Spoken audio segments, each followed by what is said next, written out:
Okay, folks, thank you for joining us today for our press conference. We're going to take questions at the end, beginning with questions on site, and then we'll move to questions on Zoom. If you have a question on Zoom, I would ask that you use the raise hand function. We'll take one question and one follow. Alors, merci de nous rejoindre pour notre conférence de presse.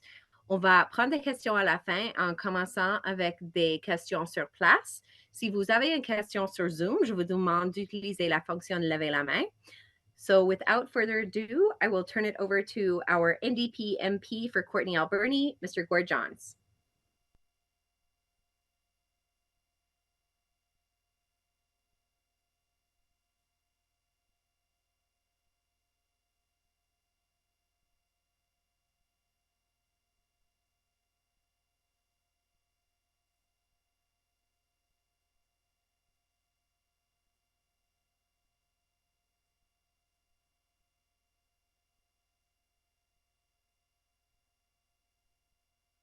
Valley here in the Comox Valley are going above and beyond to ensure that people in our communities have the food they need.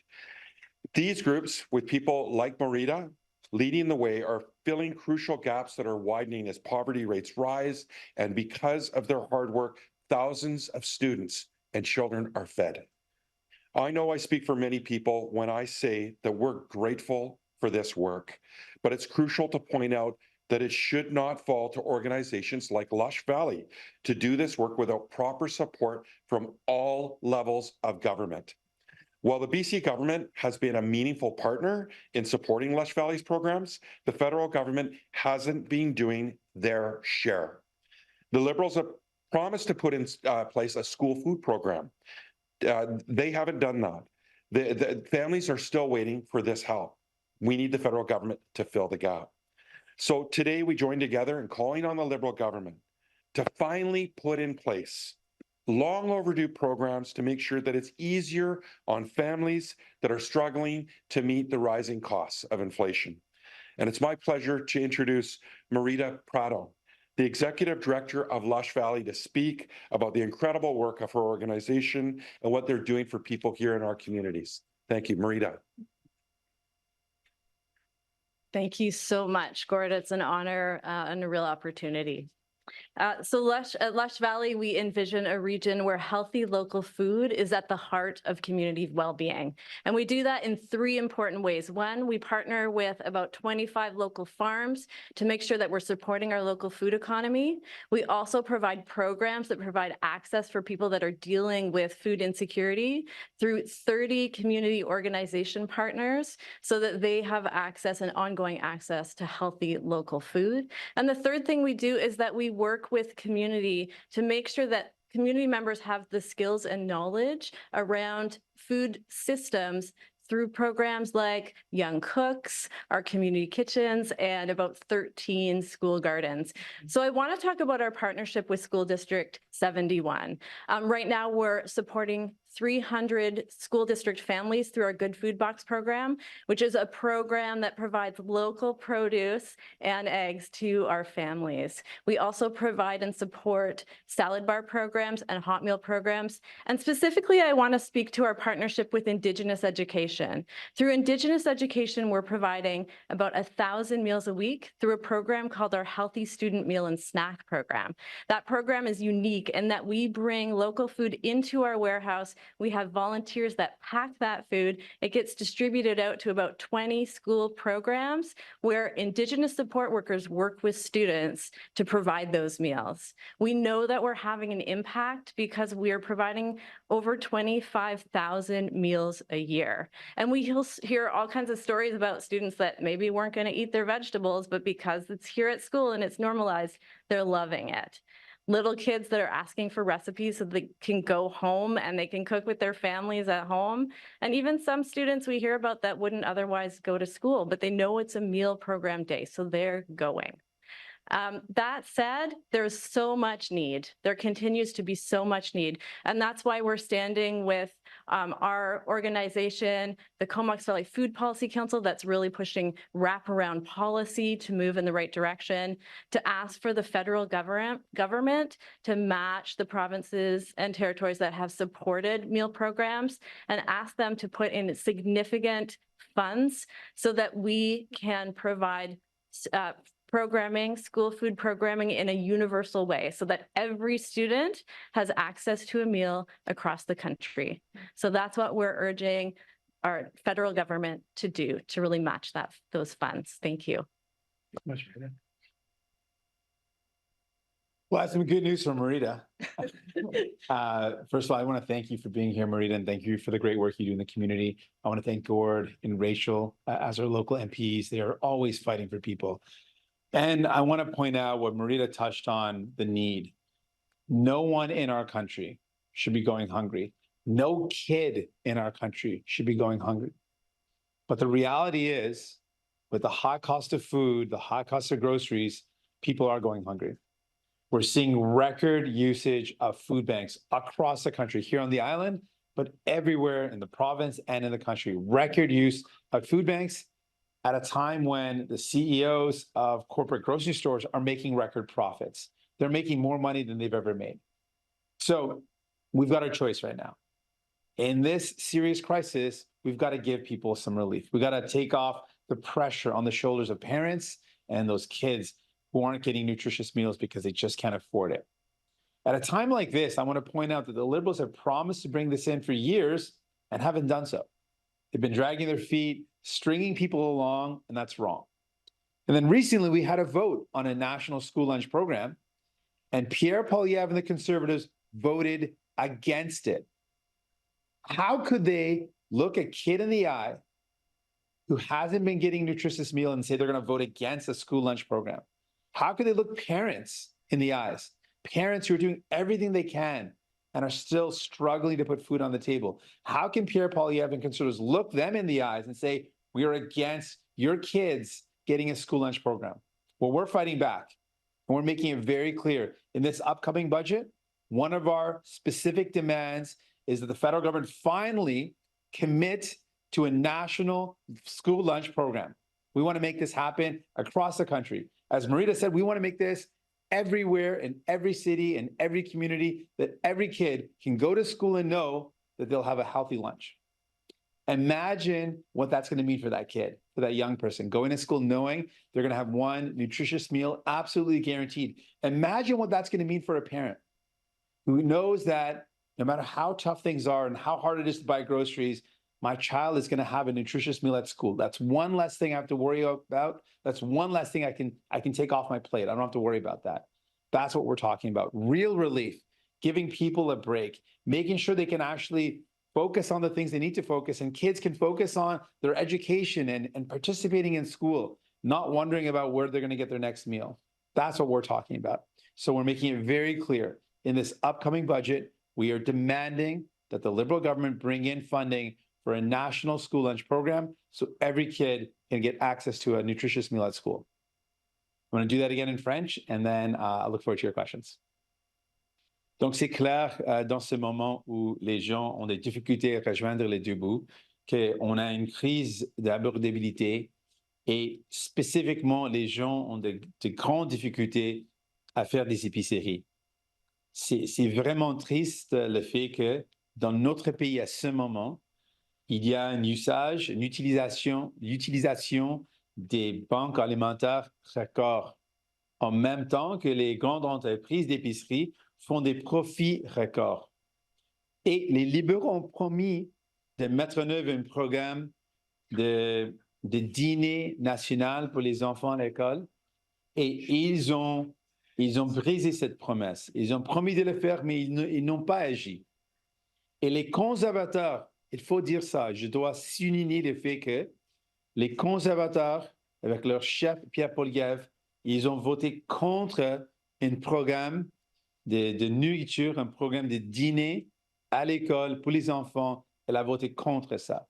C'est inacceptable. Comment on peut faire ça dans ce temps où les familles ont de grandes difficultés à acheter les épiceries, à faire les épiceries?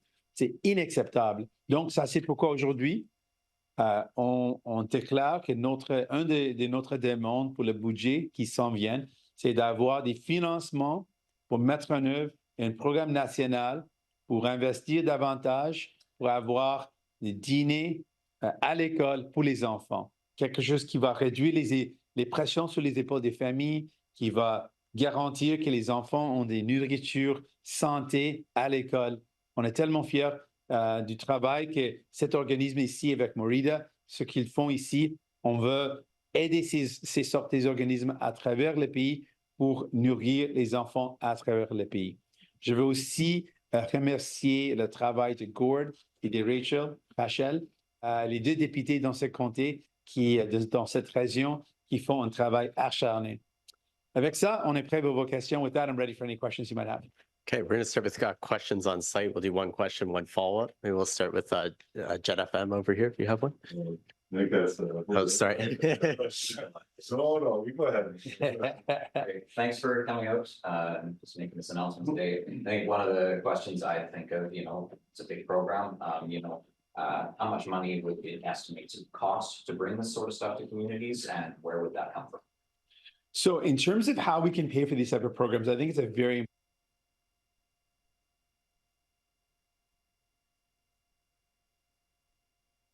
public dollars that we are entrusted with. And we've seen a lot of waste from the Liberal government and Conservative governments before that. We should end that waste. They're spending hundreds of millions of dollars on consultants for work that could be done by the public service. We saw the scandal with ArriveCan. That's tens of millions of dollars going towards an app that no one uses and doesn't even work. There are lots of ways for us to ensure that we can invest in people. We've been calling for a wealth tax at a time when we're seeing large corporations making record profits. And I want to highlight that. It's not just good profits. It's not just high profits. The significant majority of large corporations in our country are making record profits, more money than they've ever made, not just in grocery stores, but across the country. So we're saying, let's put in place a wealth tax to make sure that they're contributing what they owe, their fair share. There's ways to improve the CRA so that we can recover the money that we are owed. CRA said that just in terms of large corporations that aren't contributing what they actually are owed, not new taxes, just exactly what they're owed, we're not recovering that revenue, and that's billions of dollars of lost revenue. All these are ways for us to pay for this program. But let's be clear, at a time when there's record use of food banks, when kids are going hungry, it is an imperative. We must make sure we are doing everything we can to keep kids fed, to help parents and families that are struggling with the cost of food. This is a concrete way to do that. We are the only nation in the world, only G7 nation in the world that doesn't have a national school program, a national school lunch program. So, I mean, we've got to get up with the times. We've got to make sure we're delivering this. This is so important. And so I fully commit that this is one of the things we're going to be pushing for in the upcoming budget. Do you have a follow-up? If I can ask for Maurita Prato. Yeah. Just a really quick question for you. Obviously, Comox Valley is a growing community, seeing more and more kids. I don't know what sort of stress you guys are necessarily under, but if you want to maybe go into how much stress you're under right now, and also if it keeps going without help, how are you guys feeling about the future here? Well, we are seeing as a nonprofit that, we're struggling more and more to just fund our operations. And we really do more and more, because it's such a tight economy, depend on, grant funding and opportunities for fee for service. As much as possible, like these school food programs, we're contributing our own fundraising dollars. But when we see that everybody's struggling, it is harder to fundraise. So we are becoming more and more reliant on these service agreements and opportunities for government funding. Thanks so much. Okay, we'll go to maybe Jet FM now. Sorry about that. Or sorry, now it'll be the Eagle. Thank you. Just to clarify, so you'd be ready to pull the plug on the supply and confidence agreement if this national school lunch program wasn't included in the budget? So the way we've done it is we haven't negotiated in that way. We've been able to secure pharmacare, we secured dental care, we secured grocery rebate, putting money in people's pockets. The first thing we're doing today was we're making clear this is what we're asking for in the budget. So we're going to put pressure on the government and make it clear that this is something that we want to see there. And then we'll ramp up that pressure. So right now we're making it clear what we're asking for. We're making it clear that this is our demand. And now the ball's in the Liberal court. We're going to see what they say next. But this is our ask that we're putting forward right now for the budget. We're putting pressure on the government to deliver. And I challenge the Liberal government. I challenge Justin Trudeau. At a time when people are hurting and they can't afford food, this is a concrete measure. Like I said, we're the only country in all of the G7 nations that doesn't have a national school lunch program. So let's develop this program. Let's put the money behind it. We've got partners that are already doing great work, like Maurita here in LUSH Valley. Let's make sure that all communities everywhere in our country, kids can get that meal. Parents don't have to worry about that. You have a follow-up? Yeah, this would be for Maurita. Is there like a wait list or something that you could speak to in terms of just the need? So yes, we do have actually a wait list for our Good Food Box program. As mentioned, we are providing free subsidized boxes to the families, and that funding comes from School District 71 to reach 300 families. But we have a wait list for the program that we can't currently reach because of funding limitations. A number of our programs do have wait lists or partners that have typically gotten the service for free, but now are needing to pay because of, limitations. So definitely we have much more need than we can meet from because of financial barriers. I'm just going to add something, if I could. One thing that's really important to remember, what we're calling for today, the provincial government stepped forward. They brought forward a school lunch program that covers 20% of children. 80% of children aren't covered. What we're calling for today is the federal government to be a true partner, to fulfilling the dream, to make sure that no child goes to school and goes to school hungry and leaves school hungry. That's the goal today, to make sure the federal government fills the gap. Okay, let's do another ask around here. A National Observer, do you want to? So I do have two questions. The Sure. first being the pressure on food banks and food programs and the need for school lunch programs is largely is higher than ever, and a lot of experts argue it's because that in fact poverty relief is a real efforts at negating poverty are not in place. But does the NDP have some sort of trajectory or plan in order to deal with the illness rather than the symptom? We believe that there's a lot of challenges going on, and we need to look at all the solutions. So we don't suggest this is the only solution, but this is an important part of it. We know that one of the reasons why food prices are so high is that corporate greed that a lot of economists are pointing to, that inflation was used as an excuse for a lot of companies to just jack up their prices and rip off people.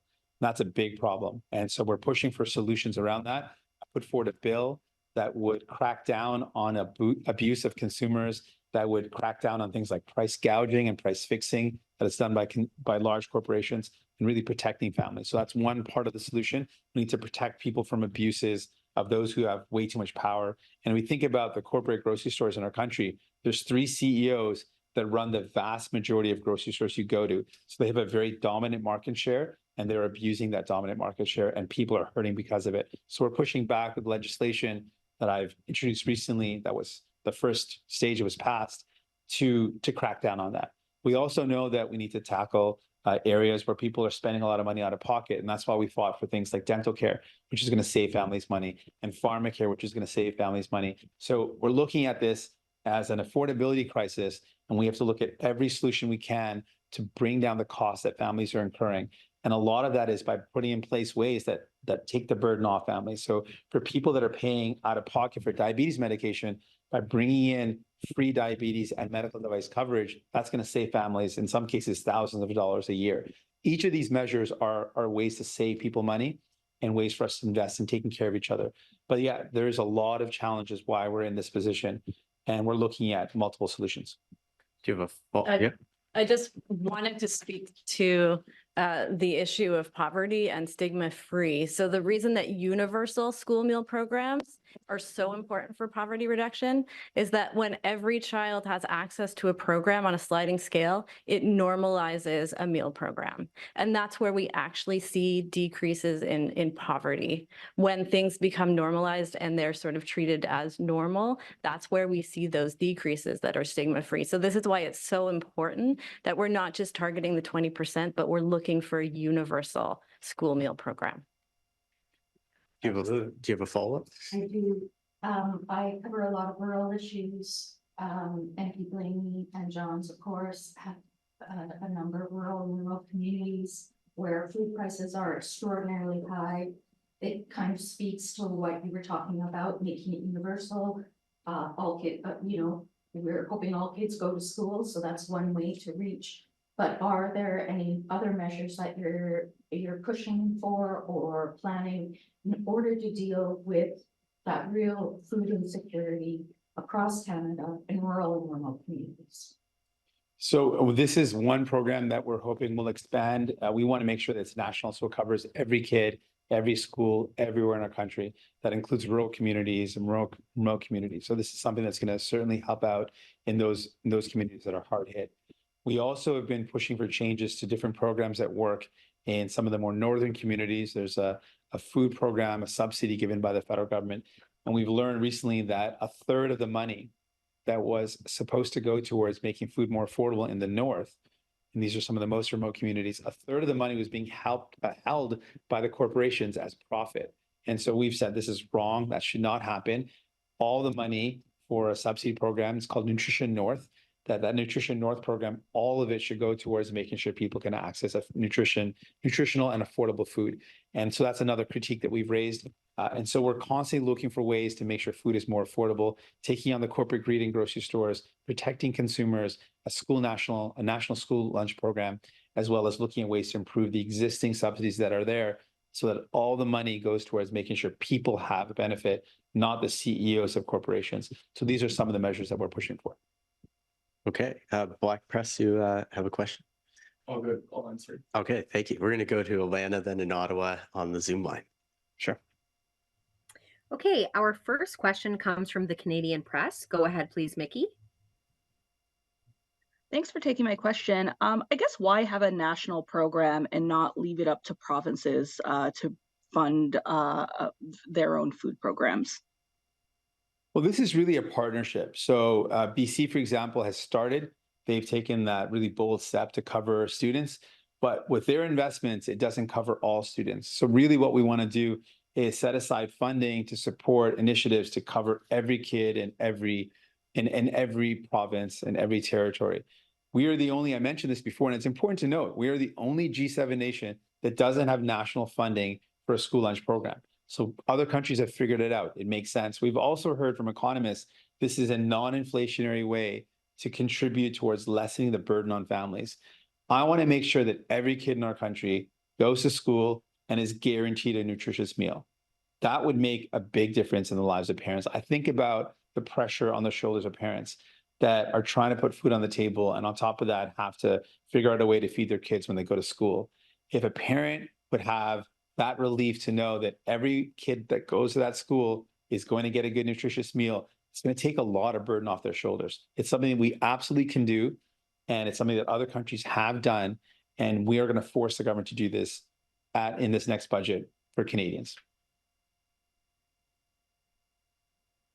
Thank you. Did you have a follow-up? Yeah, I did. Sorry, I don't know how to unmute.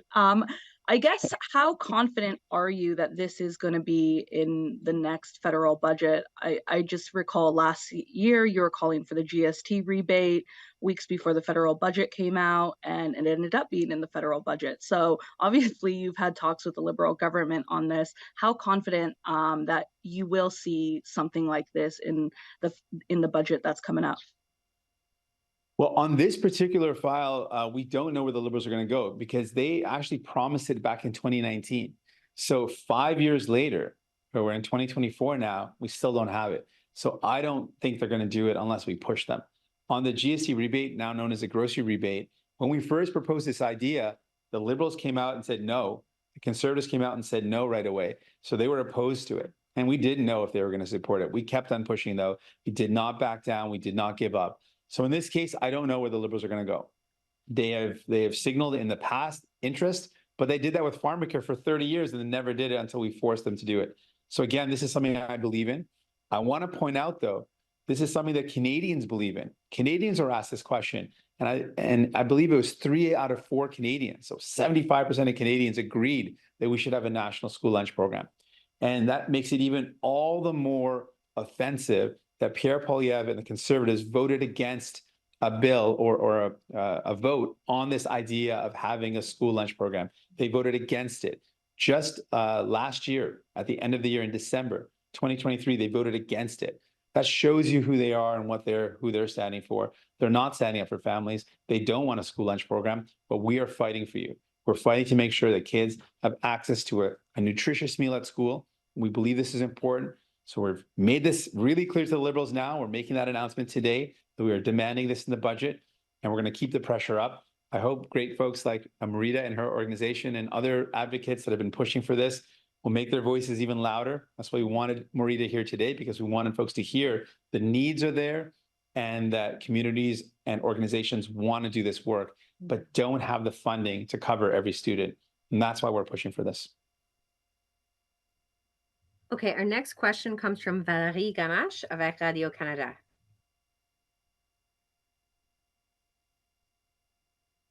Je pense que peut-être vous êtes sur Sudin. Voilà, vous m'entendez? Oui, merci. Oui, merci. Je voudrais vous entendre sur la décision du gouvernement de finalement recommencer le financement à l'agence UNRWA, cette agence des Nations Unies qui vient en aide aux réfugiés palestiniens. Et ce, malgré le fait qu'on n'ait pas encore le résultat là, de l'enquête interne au sujet de ces 12 employés qui auraient pu être, selon Israël, liés aux attaques du 7 septembre. Est-ce que c'était la bonne décision à prendre à ce moment-ci, selon vous?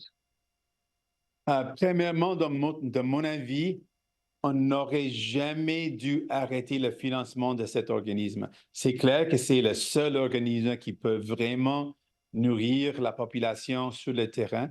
Ça, c'est pourquoi on a dit que c'était une erreur, c'était une mauvaise décision d'arrêter le financement.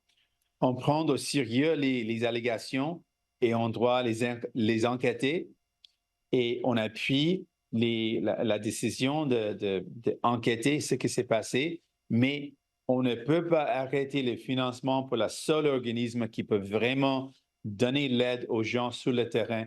Et ça, c'est pourquoi on s'est opposé à la décision du gouvernement libéral et c'est pourquoi on rejette les propos haineux des conservateurs, des partis conservateurs qui a traité l'organisme comme un organisme terroriste. C'était un propos irresponsable et ça, c'est pourquoi on va continuer de mettre la pression pour restaurer le financement. Donc, je comprends qu'aujourd'hui, quand vous entendez les conservateurs parler de disgrâce en ce qui a trait à cette décision de reprendre le financement, c'est pas du tout votre opinion, là. Non, on pense, comme j'ai dit, on n'aurait jamais dû arrêter le financement. Les allégations sont sérieuses, mais on ne peut pas punir toute la population des gens en Gaza qui dépendent sur cette aide. Et c'est quelque chose qu'on a dit à le moment. Et maintenant, c'était une erreur d'arrêter le financement. Et on pense que les propos des conservateurs étaient irresponsables de traiter tout l'organisme comme un organisme terroriste. On doit prendre au sérieux les allégations, enquêter les allégations, mais on doit aussi continuer de financer un organisme qui donne l'aide aux gens qui sont dans une situation vraiment sérieuse et désastreuse.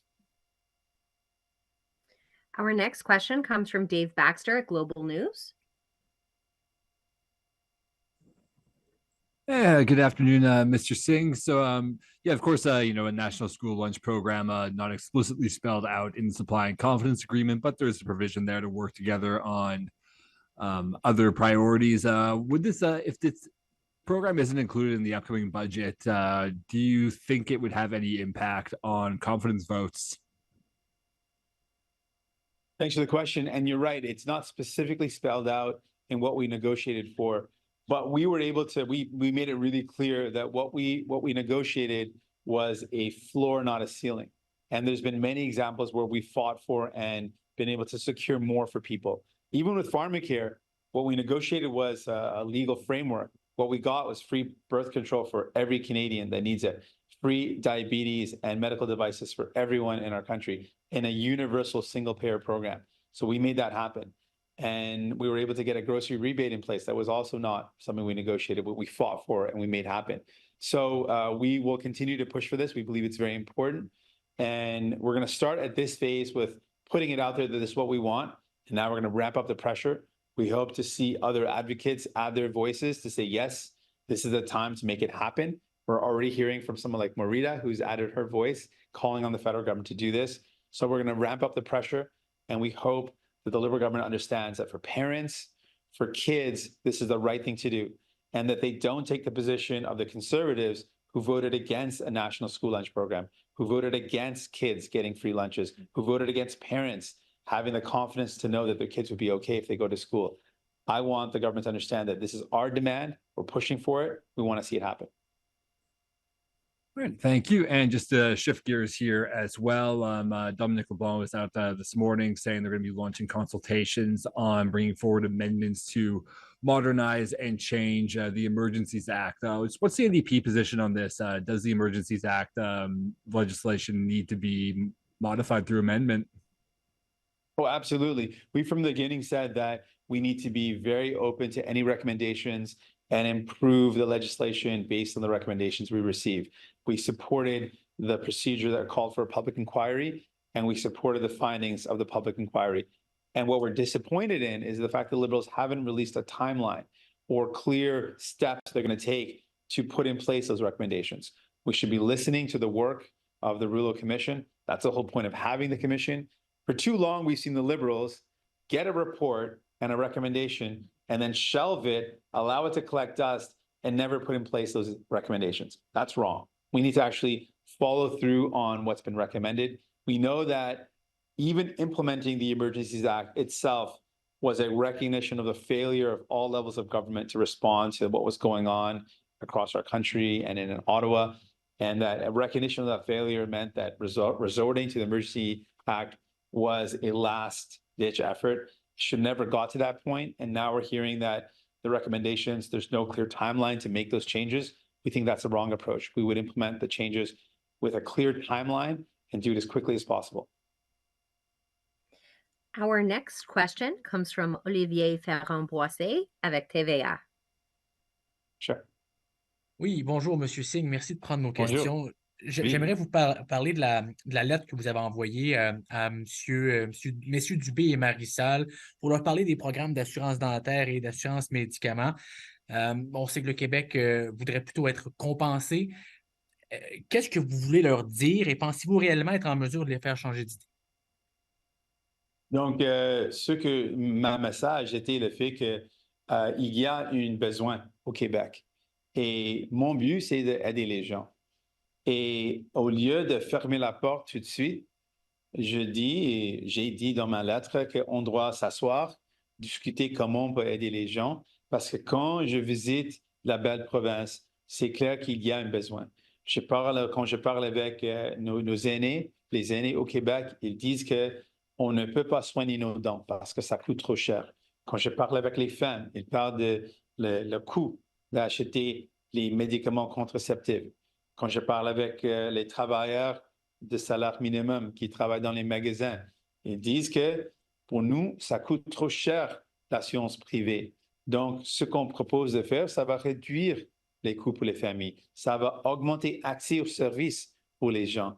Et c'est quelque chose qui va donner un grand avantage pour les Québécois. Notre programme de soins dentaires va aider par hasard plus les Québécois que des autres provinces. Au Québec, il y a un plus grand nombre de gens qui n'ont pas de couverture privée ou publique. Donc, c'est une mesure qui va aider les Québécois. Pour moi, ce qui est inacceptable, c'est la situation, peut-être une potentielle situation où les Québécois reçoivent moins de couverture que le reste du Canada. Ça, c'est pour moi inacceptable. Merci. J'aimerais simplement savoir pourquoi c'est vous qui allez faire ça et pas le ministre de la Santé du gouvernement libéral? Je ne sais pas, peut-être vous devez poser la question au ministre, mais dans mon cas, quand j'ai vu les propos des gouvernements du Québec et du ministre de Santé, j'ai pensé que peut-être le ministre ne doit pas fermer la porte tout de suite, parce qu'il y a un besoin au Québec. Et on a parlé avec les Québécois et ils méritent d'avoir un accès aux soins dentaires. Ils méritent d'avoir un meilleur accès aux médicaments contraceptifs, aux médicaments contre la diabète. Donc, ça, c'est mon but. Je veux aider les gens au Québec. Je veux améliorer leur vie. C'est pourquoi j'ai décidé d'entrer la vie politique. Et je veux rappeler les autres politiciens au Québec que ça, c'est le but. C'est la raison pour laquelle nous tous ont décidé d'entrer la vie politique. Et au lieu de fermer la porte, peut-être il doit avoir une conversation pour comment on peut travailler ensemble et comment ça peut aider. Et ça va aider les gens au Québec. Not seeing any more questions on Zoom, so this will conclude our press conference.